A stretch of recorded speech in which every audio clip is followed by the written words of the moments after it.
Polio, పేదరికం, అవమానాలు ఇవే అతని జీవితాన్ని నిర్ణయిస్తాయని అందరూ అనుకున్నారు. కానీ ఒకరోజు అతనే భారతదేశం మొత్తం గర్వంగా తలెత్తుకునేలా చేశాడు. ఆ అసాధారణ కథే ఇది. ఆ వ్యక్తే జండు కుమార్. ఈరోజు ఆయన పేరు వినగానే 2026 కామన్వెల్త్ గేమ్స్లో భారతదేశానికి తొలి పథకం అందించిన పారా పవర్ లిఫ్టర్ గుర్తుకొస్తాడు. కానీ ఆ మెడల్ వెనుక ఉన్న కథ చాలా మందికి తెలియదు.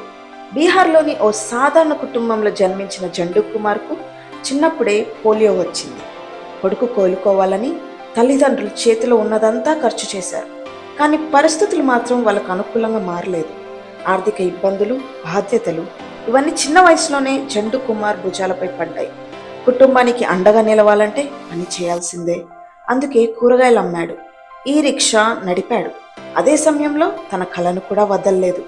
ఒకసారి ఆలోచించండి, చాలామంది అథ్లెట్లు రోజంతా ప్రాక్టీస్ చేస్తుంటే జండు కుమార్ మాత్రం ముందు కుటుంబం కోసం పని, ఆ తర్వాత తన కోసం సాధన. ప్రతిరోజు అది శరీరంతో చేసే పోరాటం మాత్రమే కాదు, పరిస్థితులతో చేసే పోరాటం కూడా. అంతేనా? లేదు. చాలామంది ఆయన పేరునే చూసి నవ్వేవారు, ఎగతాళి చేసేవారు. అలాంటి మాటలు వింటే ఎవరైనా వెనక్కి తగ్గిపోతారు. కానీ జండు కుమార్ మాత్రం మాటలతో కాదు, తన విజయంతో సమాధానం చెప్పాలని నిర్ణయించుకున్నాడు. రోజులు గడిచాయి, సాధన ఆగలేదు. ఒక్కో లిఫ్ట్, ఒక్కో చెమట చుక్క ఆయనను తన లక్ష్యానికి మరింత దగ్గర చేసింది. ఆ తర్వాత వచ్చింది 2026 కామన్వెల్త్ గేమ్స్. దేశం మొత్తం ఆయన ప్రదర్శన కోసం ఎదురు చూస్తుంది.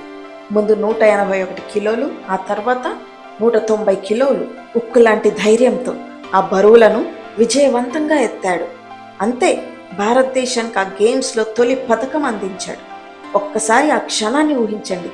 ఒకప్పుడు ఎగతాళి చేసిన అదే పేరు ఇప్పుడు ప్రపంచ వేదికపై గర్వంగా మార్మోగుతుంది. అదే పట్టుదల, అదే కష్టం, అదే ఎన్నడూ ఓడిపోని మనస్తత్వం. జండు కుమార్ మనకు నేర్పింది ఒకటే: మీ పరిస్థితులు మీ భవిష్యత్తును నిర్ణయించవు. కాబట్టి జీవితంలో ఎప్పుడైనా నువ్వు చేయలేవు అనే మాట వినిపిస్తే ఒక్కసారి జండు కుమార్ని గుర్తు చేసుకోండి. పోలియోతో పోరాడిన ఒక అబ్బాయి, కుటుంబం కోసం కష్టపడ్డ ఒక యువకుడు, ఎగతాళిని భరించిన ఒక మనిషి, చివరికి మొత్తం భారతదేశం గర్వపడేలా చేసిన ఒక ఛాంపియన్. ఈ కథ మీకు స్ఫూర్తినిచ్చిందంటే ఇంకొకరికి కూడా తప్పకుండా షేర్ చేయండి.